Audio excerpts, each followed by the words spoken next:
gracias por acompañarnos y estar aquí con nosotros en la celebración de los 400 años de la fundación de la Cofradía de Aranzazu en América.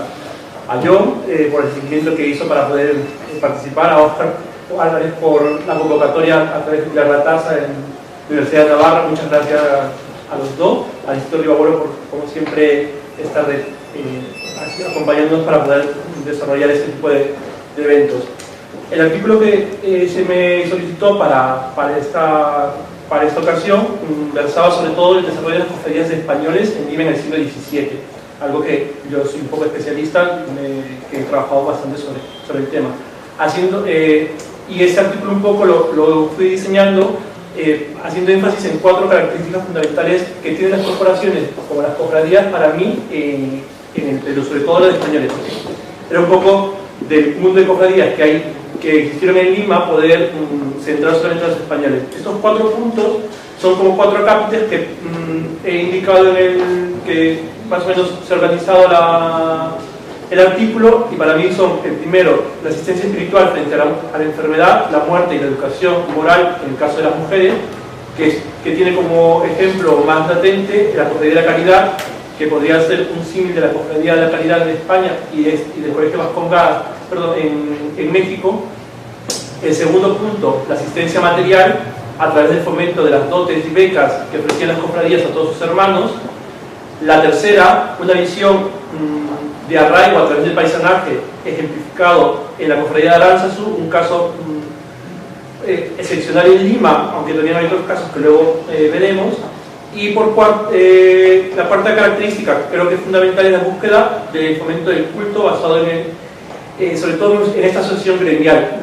La característica, como indicó en la primera ponencia, fundamental de las cofradías es el culto religioso, fomentarlo, y también la evangelización. Pues aquí una de las formas de mantener ese culto no solamente era a través de todas las capellanías y obrajías que se podían fundar, sino sobre todo tener un gremio que respalde esta función de la cofradía y la administración propia de la cofradía, porque al ser muchas cofradías y algunas no están reguladas por Roma, existieron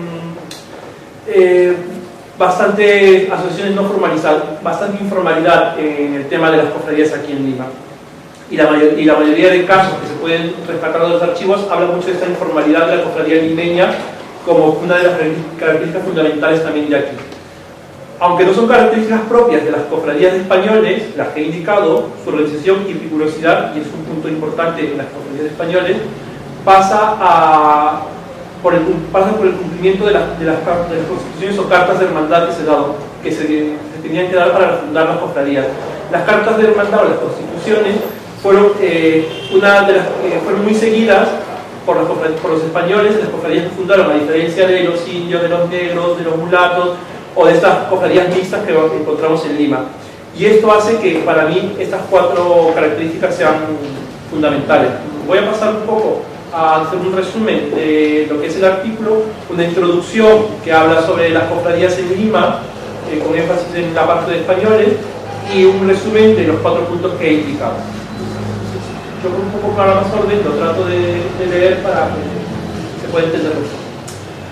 El estudio de las corporaciones de la sociedad colonial constituye un campo que la historiografía peruana no ha profundizado. Este tipo de cuerpos sociales no solo permiten percibir los mecanismos de proyección social utilizados por hombres y mujeres tradicionalmente en determinada época, y en este caso en la época del Perú colonial, sino también son fuente para el estudio de la vida cotidiana. En este campo, la cofradía se presenta como una de las instituciones más importantes del mundo colonial, no solo porque se difundió en los diversos estratos de la sociedad colonial, sino también porque abarcó aspectos de la vida política, económica y religiosa, sobre todo desde el lado de la piedad y la salvación del alma. Para el caso peruano, la propagación de las cofradías la debemos entender dentro del marco de la evangelización del espacio andino, en una primera época tanto en el área urbana como en el área rural.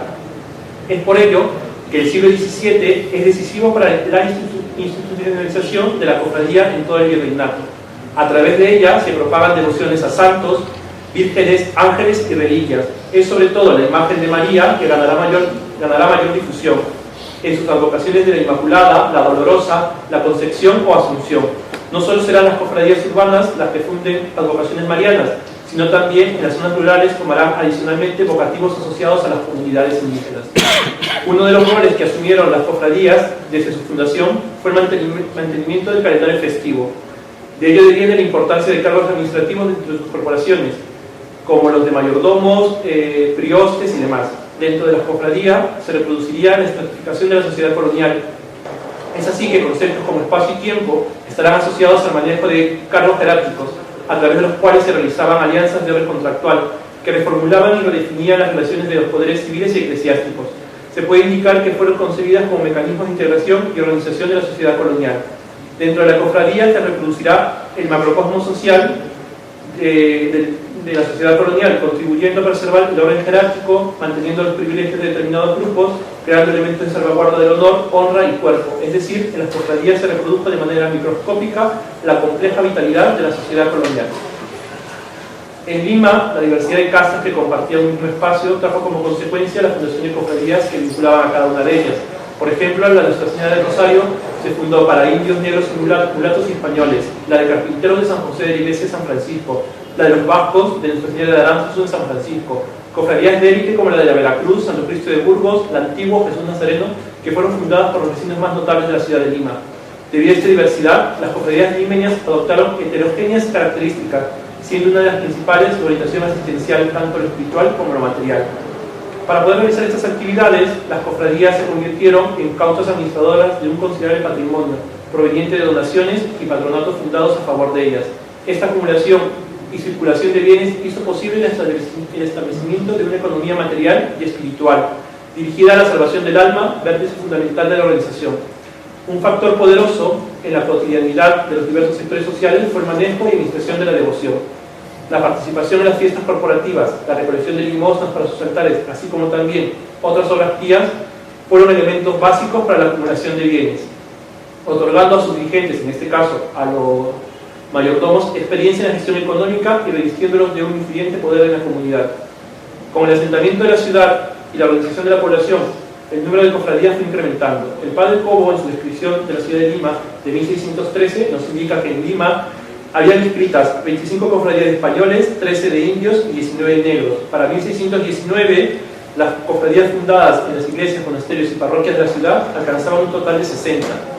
En una relación de las cofradías participantes en la fiesta del Corpus Christi celebrada en Lima en 1639, podemos encontrar 26 cofradías de españoles, 19 de indios y 40 de negros y mulatos, sin contar aquellas que no estaban reconocidas por el arzobispado y participaban de modo no formal dentro de las fiestas del Corpus Christi. Para el tema que nos toca, la cofradía de españoles, tenemos que la primera cofradía fundada en Lima fue la del Santísimo Sacramento, fomentada por los dominicos, quienes le agregaron a la iglesia de Minerva de Roma, obteniendo su confirmación en 1539. Rápidamente los españoles asentados en la ciudad comenzaron a fundar cofradías similares a los peninsulares. Así, en el siglo XVI, las primeras cofradías de españoles que se fundaron en Lima fueron la de Nuestra Señora de la Caridad y Misericordia en el Hospital de la Caridad en 1552, la de la Veracruz en el Monasterio de Santo Domingo en 1540, la de Nuestra Señora de la Piedad en la Catedral, la de San Eloy de los Agustinos en 1597 que congregaba a los plateros españoles, la de San Crispín y San Cristiano de la Catedral en 1572, cofradía que admitía a mestizos y españoles, las Ánimas del Purgatorio de la Catedral de 1553, la Purísima Concepción de San Francisco de 1578 y la de Nuestra Señora del Rosario de Santo Domingo para indios en 1564. Y este es ¿por qué la pongo entre los españoles? Porque esta de indios estaba regida por los españoles, pero la primera constitución que data es la de los indios. Debemos tener en cuenta que el colectivo de peninsulares que habitaban la ciudad de Lima no era homogéneo en lo social, económico, cultural o jurídico. Muy aparte de la distinción regional, extremeños, andaluces, castellanos, vascos, existía una distinción social muy marcada entre el titulado, noble, comerciante, artesano y pobre, que muchas veces convivían en corporaciones como las cofradías, pero en otras estaban completamente diferenciados. Para el caso de la cofradía de la Veracruz, que sus constituciones indicaban que sus cofrades tenían que demostrar limpieza de sangre e hidalguía, o la de los vascos, que solamente aceptaban a los vascos navarros. Dentro del colectivo de peninsulares, la calidad será un factor distintivo y este se trasladará a las cofradías que se fundaron. Luego, cuando uno revisa los casos de peleas de cofradías de españoles en el Archivo Arzobispal de Lima, el tema de la distinción y la calidad de la cofradía y antigüedad entre los españoles va a ser muy importante.